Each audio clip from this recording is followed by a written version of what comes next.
بسم اللہ الرحمن الرحیم۔ ناظرین السلام علیکم ورحمۃ اللہ وبرکاتہ۔ محرم الحرام کی بابرکت ساعتوں میں حق نیوز کے خصوصی پروگرام سلام یا حسین کے ساتھ آپ کی خدمت میں حاضر ہیں۔ آج کے پروگرام کا عنوان ہے واقعہ کربلا کے اسباب، اور اس عنوان پر گفتگو کے لیے ہمارے ساتھ اسٹوڈیو میں تشریف فرما ہیں ممتاز عالم دین، نوجوان مذہبی اسکالر علامہ پیر سید اسد شاہ صاحب گردیزی۔ شاہ صاحب، آپ کا بہت شکریہ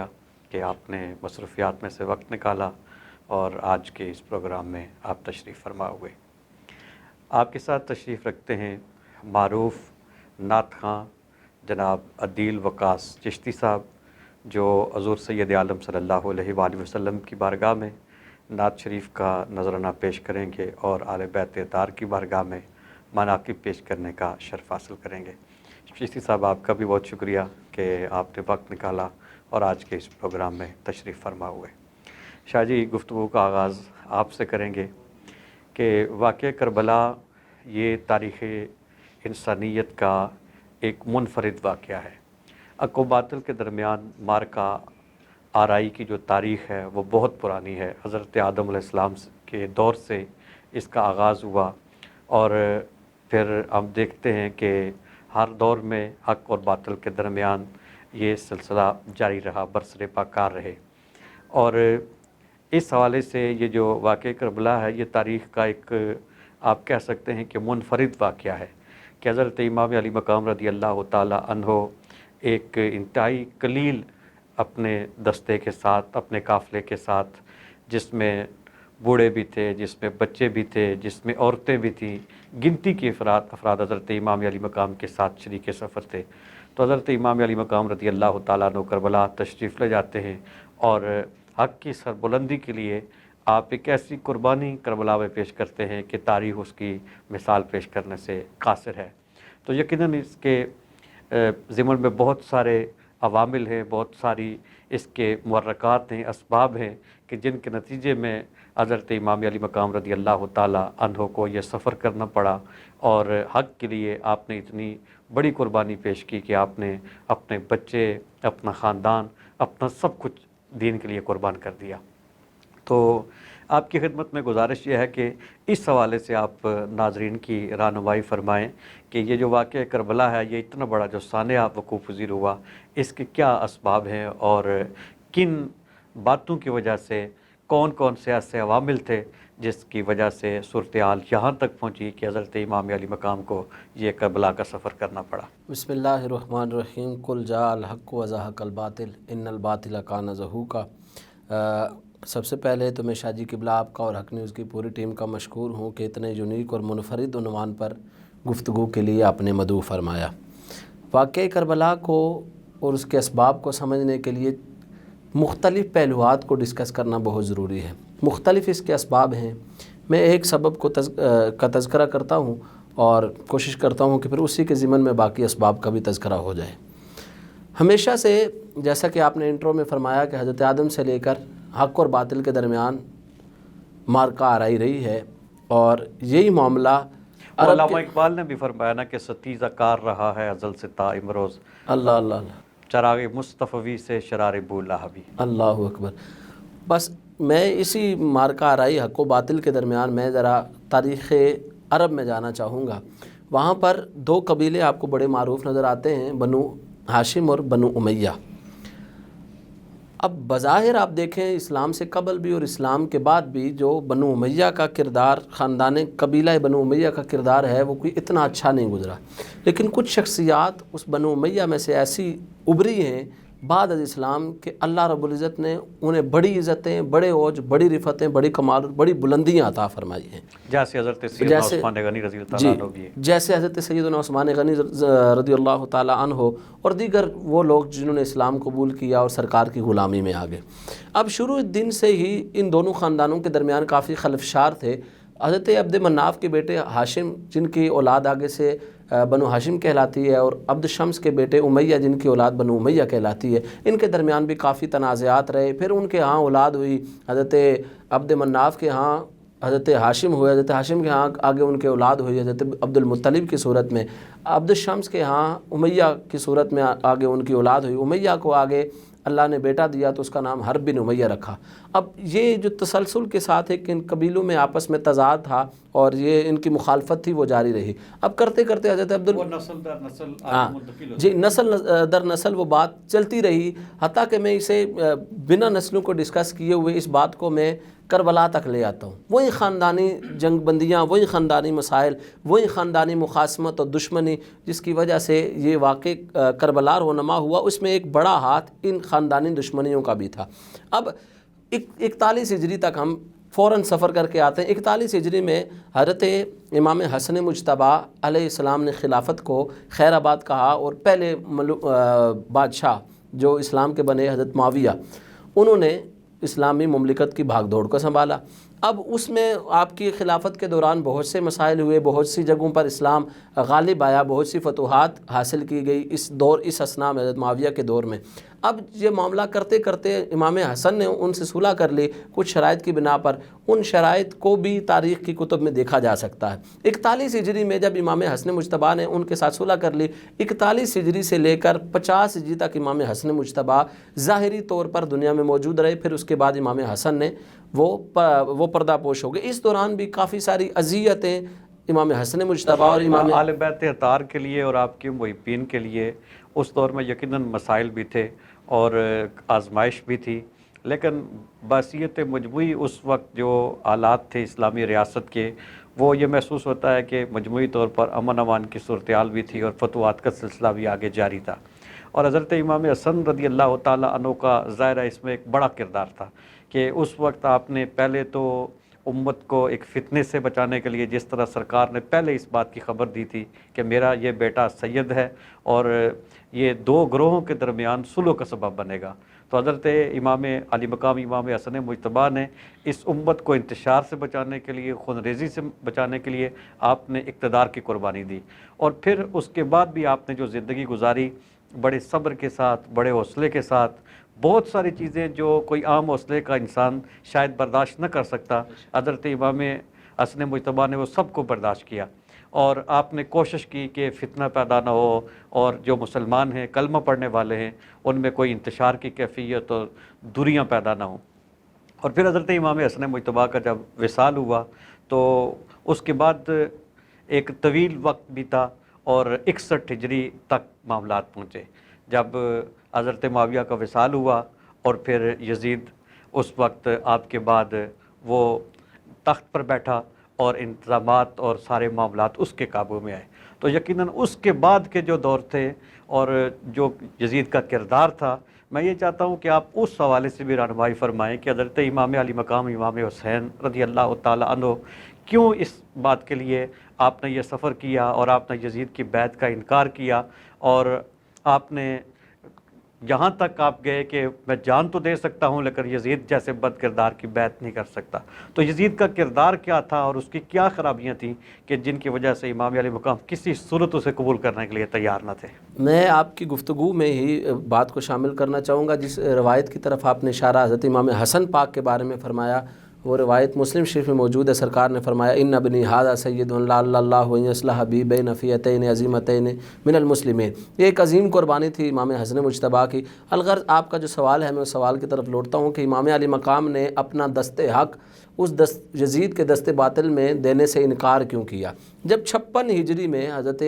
امیر معاویہ نے یزید کے لیے لوگوں کو قائل کرنا شروع کیا کہ آپ اس کو میرا ولی عہد مانیں اور اس کے ہاتھ پر بیعت کر لیں، اس وقت بھی امام حسین پاک کو، ابن خلدون نے اسے لکھا، امام حسین پاک کو آپ کی طرف سے پیغام گیا کہ حسین اب حسن تو دنیا میں نہیں رہے، آپ میرے بیٹے کو ولی عہد مانیں اور اس کے ہاتھ پہ بیعت کر لیں۔ لیکن امام حسین نے واضح 2 ٹوک الفاظ میں اس بات کا انکار کر دیا کہ میں یزید کے ولی عہد ماننے سے انکار کرتا ہوں۔ اب کرتے کرتے بات یہاں تک گئی کہ 60 ہجری میں حضرت معاویہ کا اچانک وصال ہو جاتا ہے، وہ دنیا سے پردہ پوش ہو جاتے ہیں۔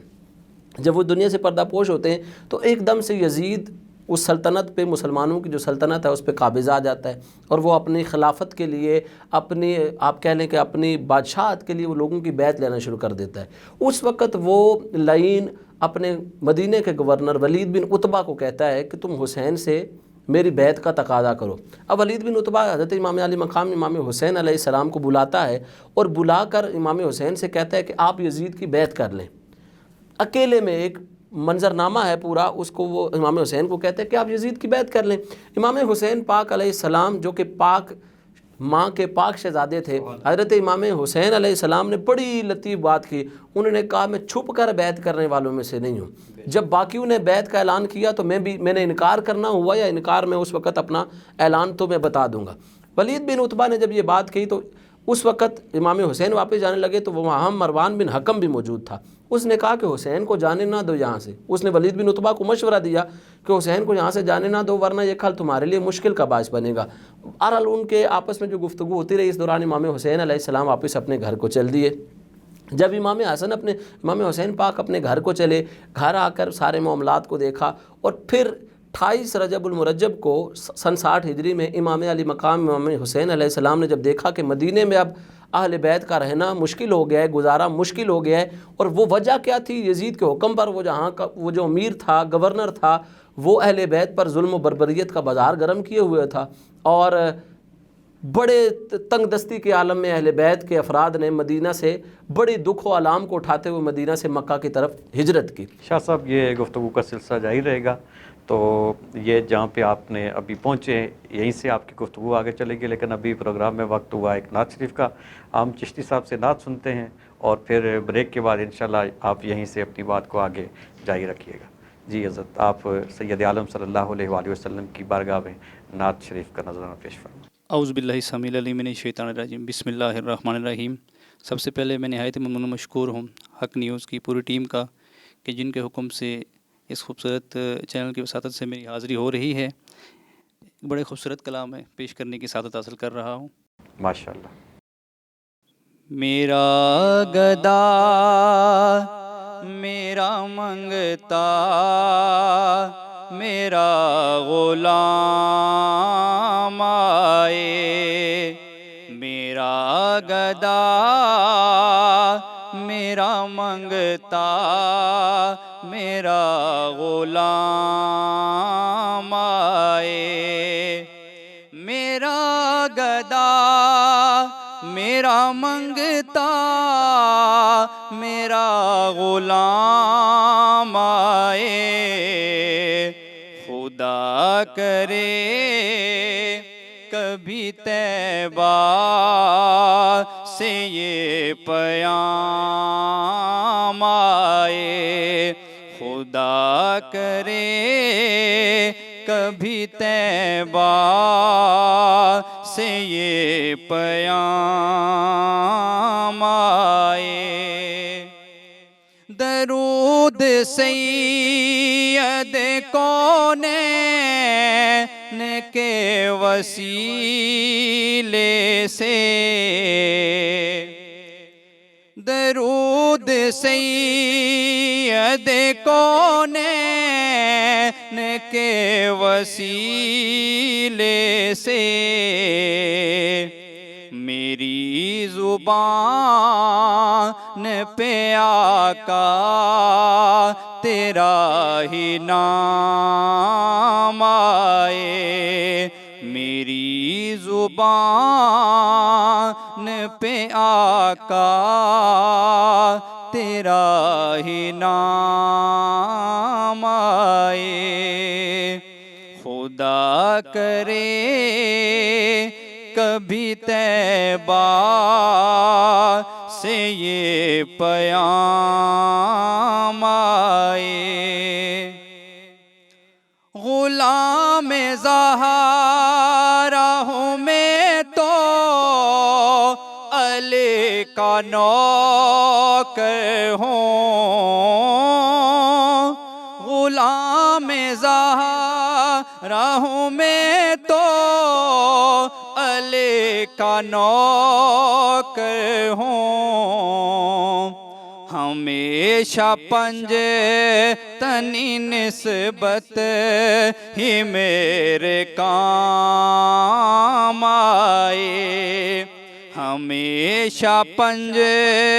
تنی نسبت ہی میرے کام آئے، خدا کرے کبھی طیبہ سے یہ پیام آئے، میں اس یقین سے آیا ہوں ان کے روضے سے، میں اس یقین سے آیا ہوں ان کے روضے سے، وہ خود کہیں گے کہ واپس میرا غلام آئے، وہ خود کہیں گے کہ واپس میرا غلام آئے، خدا کرے کبھی طیبہ سے یہ پیام آئے، میں دیکھتا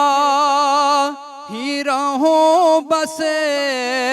تمہارے روضے کو،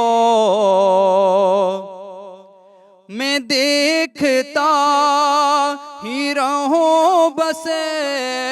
تمہارے روضے کو، جناب زہرا کا صدقہ کوئی ایسی شام آئے، جناب زہرا کا صدقہ کوئی ایسی شام آئے، میرا گدا میرا منگتا میرا غلام آئے، خدا کرے کبھی طیبہ سے یہ پیام آئے۔ ماشاءاللہ آپ نے بہت خوبصورت نعت شریف سنائی، اللہ تعالیٰ آپ کی آواز میں سوز میں مزید برکتیں عطا فرمائے۔ ناظرین ابھی پروگرام میں وقت ہوا ہے ایک بریک کا، مختصر سے وقفے کے بعد دوبارہ حاضر ہوتے ہیں۔ السلام علیکم ورحمۃ اللہ۔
السلام علیکم ناظرین،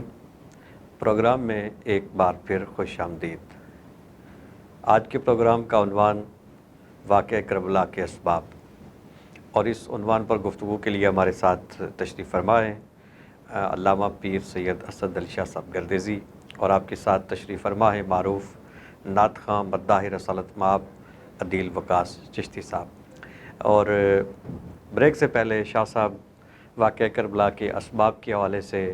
بہت خوبصورت گفتگو فرما رہے تھے اور آپ نے کئی عام نکات کی طرف اشارہ کیا،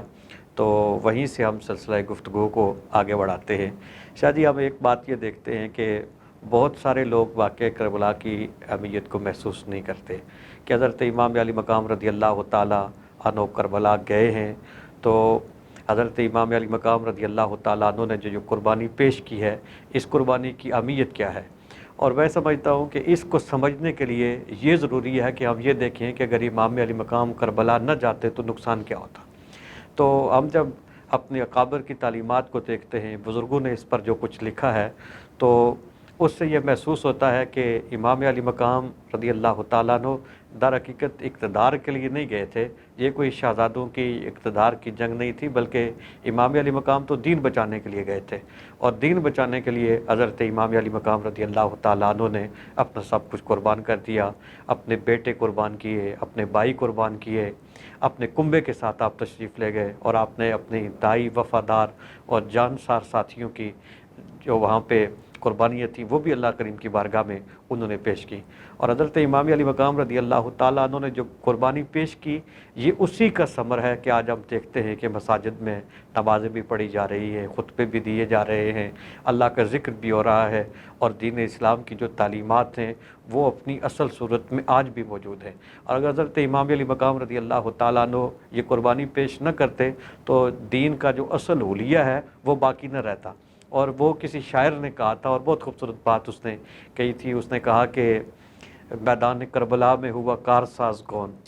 گزرا ہے برچھیوں میں عبادت کو داز کون، مسجد کے ہر ستون سے آتی ہے یہ صدا، دیتے نصر حسین تو پڑھتا نماز کون۔ یہ بات تو شاعر کی ہے، لیکن یہ کوئی حقیقت سے دور نہیں ہے، یہ ایک حقیقت ہے کہ امام علی مقام کی اسی قربانی کی برکت سے رب کائنات نے انسان کو یہ زندگی بھی عطا فرمائی، اور انسان کو یہ رونق اور یہ بہار بھی عطا فرمائی کہ آج تک ہم دیکھتے ہیں کہ جو اسلام کی جو اصل تعلیمات ہیں وہ باقی ہیں، اور حضرت امام علی مقام کے جو سچے پیروکار ہیں، حسینی مشن کے جو لوگ ہیں، جب بھی کوئی یزیدی اسلام کو نقصان پہنچانے کے لیے، اس کی تعلیمات میں تبدیلی کے لیے، اس کا چہرہ بگاڑنے کے لیے جب کوئی کوشش کرتا ہے، تو حضرت امام علی مقام کے سچے غلام اب بھی کھڑے ہو جاتے ہیں اور اس کا رستہ روکنے کی کوشش کرتے ہیں۔ تو آپ اس حوالے سے بیان کیجئے کہ یہ جو قربانی تھی،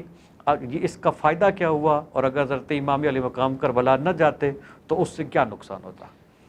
میں گفتگو کو دوبارہ وہیں سے شروع کرتا ہوں جہاں وقفے سے پہلے ہم لوگ گئے تھے، کہ حضرت امام علی مقام امام حسین علیہ السلام نے مدینہ سے مکہ ہجرت کر لی۔ آج کل ایک بات بڑی عمومی طور پہ کہی جاتی ہے کہ ہمیں کسی واضح روایت میں یہ نہیں ملتا کہ یزید نے امام حسین کو قتل کرنے کا حکم دیا، تو تمام کتب تاریخ کے سینے پہ یہ بات اظہر من الشمس لکھی ہوئی ہے کہ یزید جب امام حسین نے مدینے سے مکہ ہجرت کی تو پھر اس نے مکے کے گورنر کو یہ خط لکھا یزید نے، اور تاریخ کی کتب میں اس خط کے الفاظ بھی موجود ہیں۔ انہوں نے کہا کہ اگر حسین میری بیعت کرتا ہے تو ٹھیک، اگر وہ بیعت نہیں کرتا تو اس کا سر میری بارگاہ میں پیش کیا جائے۔ تو وہ لوگ جو آج کل آئیں بائیں شائیں کر کے نکلنے کی کوشش کرتے ہیں، انہیں اس بات کا بھی خیال کرنا چاہیے۔ جس جانب آپ کا یہ سوال تھا میں اس جانب بڑھتا ہوں۔ امام علی مقام امام حسین علیہ السلام کو جب مکہ المکرمہ بھی بہت سی مشکلات کا سامنا کرنا پڑا۔ شاہ جی، یہاں پہ میں صرف ذوق کے لیے ایک بات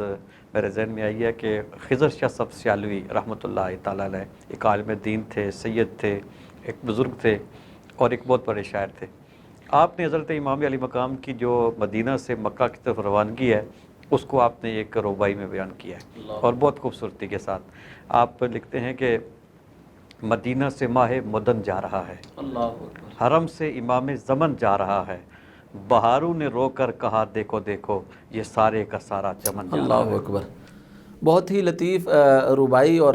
میں کہتا ہوں کہ سارے منظرنامے کو آپ نے 4 مصروں کے اندر بند کر دیا۔ میں بس گفتگو کو اختتام کی طرف ہی لاتا ہوں۔ اصل میں حضرت امام حسین علیہ السلام نے کربلا جا کر کسی اقتدار کے لیے کربلا امام علی مقام نہیں گئے۔ اب وہ طویل واقعہ میں شہادت کی طرف نہیں جانا چاہ رہا، میں صرف عنوان ڈسکس کرنا چاہ رہا ہوں کہ اس کے پیچھے مقصد کیا تھا کہ امام حسین علیہ السلام نے اتنی بڑی قربانی اپنے رفقا کو، اپنے جانساروں کو، اپنی اولاد کو، اپنے بھتیجوں کو، بھانجوں کو، بھائیوں کو قربان کر دیا. اس کے پیچھے کوئی اقتدار کی لالچ نہیں تھی. میرا تو یہ گمان کہتا ہے کہ امام حسین علیہ السلام اگر چاہتے تو اللہ انہیں ہزاروں اقتدار عطا فرما دیتا. اور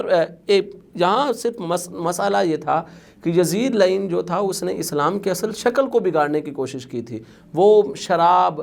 اور بدکاریاں اور اس طریقے کی چیزوں کو پروان چڑھا رہا تھا کہ جو کہ شاعر اسلام کے یقیناً اور قطعی طور پر خلاف تھی. حضرت امام علی مقام کا اسی سلسلے میں ایک تاریخ ساز جملہ کتاب کرتاس پہ لکھا گیا ہے، اور تاریخ کی کتب کے تقریباً اکثر مورخین نے اسے لکھا ہے کہ امام علی مقام کو جب مکے میں پھر یزید کی بیعت کے لیے کہا گیا تو امام علی مقام نے کہا تھا کہ من جیسا پاک اور سچا اس جیسے بدبخت اور لعین کے ہاتھ پہ بیعت کبھی نہیں کر سکتا. اب گویا امام علی مقام امام حسین علیہ السلام کا یہ جملہ ہمیں اس بات کی طرف رہنمائی کرتا ہے، ہماری ترجمانی کرتا ہے، ہمیں یہ بتاتا ہے کہ حسین کا مقصد اقتدار نہیں تھا. حسین علیہ السلام کا مقصد کوئی ذاتی مالی فائدہ نہیں تھا، بلکہ امام حسین علیہ السلام کے اس قربانی کا مقصد اسلام کو، اس شاعر اسلام کو بچانا تھا. امام علی مقام امام حسین علیہ السلام نے جب آخری خطبہ دیا تو اس میں بھی امام علی مقام نے اتمام حجت کے لیے پھر یزیدیوں سے گفتگو کی، اور پھر یزیدیوں سے گفتگو کرتے ہوئے جو مختلف کتب میں مختلف خطبات ملتے ہیں حضرت امام علی مقام کے آخری خطبے کے حوالے سے، لیکن مجھے ان ساری کتب میں سے ایک لفظ اور ایک جملہ مجھے بڑا پسند آیا ہے. امام علی مقام نے آخری وقت بھی اتمام حجت کرتے ہوئے کہا پہچانو کہ میں کون ہوں. امام علی مقام نے ان یزیدیوں کے ساتھ مخاطب ہو کے کہا کہ پہچان لو میں کون ہوں، میں محمد کا نواسا ہوں، زہرا کا شہزادہ ہوں، جناب علی المرتضیٰ کرم اللہ تعالی وجہ الکریم کا میں بیٹا ہوں، اور امام حسن مجتبیٰ کا میں بھائی ہوں. مجھے پہچانو میں کون ہوں. اب اگر وہ اقتدار کے لیے ہوتا تو 71 لوگوں کو قربان کرنے کے بعد، 72 لوگوں کو قربان کرنے کے بعد میرے امام یہ جملہ نہ کہتے. امام کہتے اب مجھے اقتدار دو، میرے 71-72 لوگ چلے گئے. امام علی مقام نے وہاں پہ بھی یہ جملے کہہ کے یہ ثابت کیا ہے اور قیامت تک آنے والے لوگوں پر یہ بات ظاہر و آشکار کی ہے. امام یہ بتانا چاہتے ہیں کہ حسین کی منزل اقتدار نہیں، حسین کی منزل اسلام تھا. اور پھر میں یہیں سے بات کو اختتام کی طرف لاتا ہوں کہ امام علی مقام امام حسین علیہ السلام نے جب آخری سجدہ کیا، جب آپ کا سر مبارک بدن سے الگ کیا گیا تو امام علی مقام نے اس وقت بھی سجدے کی حالت میں تھے. گویا امام علی مقام اگر اقتدار کے لیے، جو لوگ یہ کہتے ہیں اقتدار کے لیے گئے ہوتے، تو آخری لمحے بھی اسلام کی سربلندی اور نماز ادا کر کے یہ نہ بتاتے کہ میں اقتدار کے لیے آیا، بلکہ امام علی مقام نے نماز کا سجدہ ادا کر کے دنیا والوں کو یہ پیغام دیا ہے، دنیا والوں اصل حسینی وہی ہوگا جو نماز کی طرف آنے والا ہوگا، اصل حسینی وہی ہوگا جو شاعر اسلام کی پیروی کرنے والا ہوگا، اصل حسینی وہی ہوگا کہ جو امام علی مقام امام حسین کی سیرت و کردار کو اپنانے والا ہوگا. بس میں ایک بات پہ اس آج کی گفتگو کو ختم کرتا ہوں کہ گویا جو لوگ یہ کہتے ہیں کہ اقتدار کی جنگ تھی اور یہ معاملات تھے، ایک شعر میں وہ میرے ذہن میں آیا کہ جس کے لیے یزید نے اتنے ستم کیے، آج جو اقتدار کی بات کرتے ہیں شاعر کہتے ہیں جس کے لیے یزید نے اتنے ستم کیے وہ تخت تو حسین کے قدموں کی دھول ہے. بے شک. دوسرا شاہ صاحب دیکھیں نا کہ جس کو سید عالم صلی اللہ علیہ وآلہ وسلم کے کندھوں کی سواری کا شرف حاصل ہو، جس کو یہ مقام حاصل ہو کہ رحمت عالم صلی اللہ علیہ وآلہ وسلم اسے کندھوں پہ بٹھاتے رہے، تو وہ کسی تخت اور تاج کا طلبگار کیسے ہو سکتا ہے؟ حضرت امام علی مقام رضی اللہ تعالیٰ عنہ کو رب کائنات نے بڑی رفتیں عطا فرمائیں اور بڑا مقام عطا فرمایا. وہ نصیر الدین نصیر علیہ رحمہ کا ایک بند ہے اور اس کے جو مصرے ہیں وہ سارے ہی بہت خوبصورت ہیں. وہ کہتے ہیں کہ نظر بد سے ہے ملائک نے بچایا برسوں، جس کو جبریل نے جھولے میں جھلایا برسوں، جس کو زہرا نے کلیجے سے لگایا برسوں، جس کو کندھوں پہ محمد نے بٹھایا برسوں. اب اسے باغ عالم کی فضا راس نہیں، اب وہ گرتا ہے زمین پر تو کوئی پاس نہیں. جس کا جھولے کو جبریل جھلاتے رہیں، حضرت سیدہ پاک جسے گود میں اٹھا کے پرورش کریں، نبی رحمت صلی اللہ علیہ وآلہ وسلم جس کو کندھوں پہ بٹھاتے رہیں، وہ یقیناً یہ تخت تاج یہ اس کے لیے کوئی اہمیت نہیں رکھتے. اور ایک بات میں اور آپ کے ساتھ اس کو شیئر کرنا چاہتا ہوں کہ جب میں پہلی مرتبہ کربلا شریف مجھے حاضری کا موقع ملا تو وہاں پر حضرت سیدنا غازی عباس رضی اللہ تعالیٰ عنہ کے روضہ اطہر کے پاس میں نے دیکھا کہ وہاں پہ ایک بورڈ لگا ہوا تھا اور وہ بہت خوبصورتی کے ساتھ کسی نے تیار کیا تھا. تو اچھی بات جہاں سے بھی ملے اسے لے لینا چاہیے. تو وہاں پہ کسی نے اپنا تخیل بیان کیا کہ یہ جو کربلا کی جنگ تھی یہ کیا تھی. تو وہاں پہ میں نے دیکھا کہ اس نے وہاں پہ ایک نقشہ بنایا ہوا تھا اور نقشے میں اس نے میدان دکھایا اور پھر 2 لشکر دکھائے، ایک طرف حضرت امام علی مقام کا لشکر اور دوسری طرف یزید کا لشکر. پھر اس نے دکھایا کہ یزید کے لشکر میں کیا ہے اور امام علی مقام کے لشکر میں کیا ہے. تو یزید کے لشکر میں اس نے دکھایا کہ وہاں پر ظلم ہے، وہاں پر جبر ہے، وہاں پر نفسانی خواہشات ہیں، وہاں پر سود ہے، وہاں پر لہو و لعب ہے، وہاں پر لوگوں کے ساتھ ظلم اور زیادتی ہے، وہاں پہ نفسانی خواہشات کی غلامی ہے اور معصیت ہے، گناہ ہے. اور جو اس وقت کے دور کی خرابیاں جو حکمرانوں میں تھیں وہ انہوں نے ایک سائٹ پہ جو یزید کا لشکر ہے وہاں پہ اس نے ظاہر کی، جو یقیناً اس دور میں یزیدی لشکر میں موجود تھی، اور انہی کے مقابلے کے لیے، انہی کو ختم کرنے کے لیے امام علی مقام میدان میں آئے تھے. اور پھر جو دوسری سائٹ تھی جس میں اس نے حضرت امام علی مقام کا لشکر دکھایا تو وہاں پہ صبر تھا، وہاں پر عبادت تھی، وہاں پر قرآن مجید کی تلاوت تھی، وہاں پہ گریہ و زاری اور رقت کے ساتھ رب کی بارگاہ میں دعائیں کرنا، اللہ کریم کی رحمت کو پکارنا، اور وہاں پہ تقویٰ تھا، زہد تھا، سید عالم صلی اللہ علیہ وآلہ وسلم کی سنت تھی اور صحیح رستے پر چلنا. یہ اس نے ایک سمت دکھائی. سب کچھ یہ دونوں چیزیں ظاہر کرنے کے بعد اس نے نیچے ایک جملہ لکھا اور ایک سوال لکھا جو میں سمجھتا ہوں کہ ہم سب کے لیے وہ سوال اہمیت رکھتا ہے کہ ہم اس سوال کا جواب اپنی ذات میں تلاش کرنے کی کوشش کریں. تو اس نے سوال یہ کیا، اس نے کہا کہ اے امام پاک کی روضہ انور کی زیارت کے لیے آنے والے، تم یہ بتاؤ کہ تم کس لشکر میں ہو. اللہ اکبر. یعنی میں سمجھتا ہوں کہ ہم یہ سمجھیں کہ امام علی مقام کربلا کے لیے کیوں نکلے، اور پھر جب ہم اس ساری بات کو سمجھ لیں کہ امام کون کون سی چیزیں مٹانے کے لیے نکلے تھے. امام علی مقام ظلم کے، بے حیائی کے، اور یہ جو معصیت ہے، نفسانی خواہشات کی غلامی ہے، یہ جو جبر ہے، لوگوں کے حقوق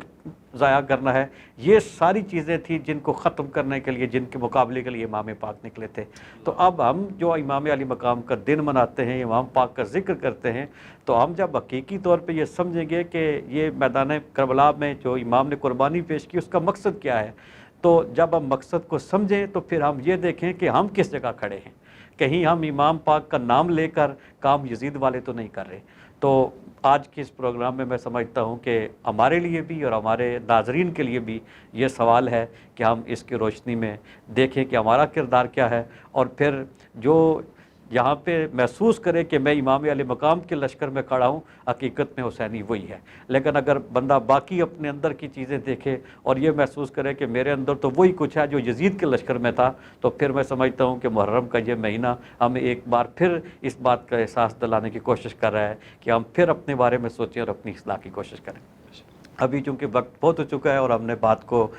سمیٹ کر پھر منقبت کی طرف چلنا ہے. عدیل وقاص چشتی صاحب موجود ہیں اور یہ ہمیں حضرت امام علی مقام کی منقبت سنانے کا شرف حاصل کرتے ہیں. 5 نام لیتے ہیں، 5 تن ہمارے ہیں. 5 نام لیتے ہیں، 5 تن ہمارے ہیں. 5 نام لیتے ہیں، 5 تن ہمارے ہیں. 5 نام لیتے ہیں، 5 تن ہمارے ہیں. ان پہ جیتے مرتے ہیں، 5 تن ہمارے ہیں. ان پہ جیتے مرتے ہیں، 5 تن ہمارے ہیں. لے لیا ہے چاروں کو مصطفیٰ نے چادر میں. لے لیا ہے چاروں کو مصطفیٰ نے چادر میں. اہل بیت ایسے ہیں، اہل بیت پیارے ہیں، پنج تن ہمارے ہیں، اہل بیت ایسے ہیں، پنج تن ہمارے ہیں۔ فاطمہ محمد اور شبرو علی شبیر، فاطمہ محمد اور شبرو علی شبیر، نور سے چمکتے ہیں، نور سے چمکتے ہیں، پنج تن ہمارے ہیں، نور سے چمکتے ہیں، پنج تن ہمارے ہیں۔ تھا موبائلہ جس دم ساتھ تھے یہ پانچوں تن، تھا موبائلہ جس دم ساتھ تھے یہ پانچوں تن، کون ان کے جیسے ہیں، کون ان کے جیسے ہیں، پنج تن ہمارے ہیں، ہمارے ہیں، کون ان کے جیسے ہیں، پنج تن ہمارے ہیں۔ پانچ نام لیتے ہیں، پنج تن ہمارے ہیں، ان پہ جیتے مرتے ہیں، پنج تن ہمارے ہیں۔ ماشاءاللہ آپ نے بہت خوبصورت کلام سنایا، سما باندھ دیا۔ اللہ تعالیٰ آپ کی اس حاضری کو اور اس محبت کو اپنی بارگاہ میں قبول فرمائے۔ شاہ جی ابھی پروگرام کا وقت ختم ہوا، آپ کا ایک بار پھر شکریہ کہ آپ نے وقت نکالا اس پروگرام میں تشریف فرما ہوئے۔ عدیل وقاص صاحب آپ کا بھی بہت شکریہ۔ ناظرین ابھی پروگرام کا وقت ختم ہوتا ہے، کل انشاءاللہ ایک نئے عنوان کے ساتھ آپ کی خدمت میں حاضر ہوں گے۔ السلام علیکم ورحمۃ اللہ۔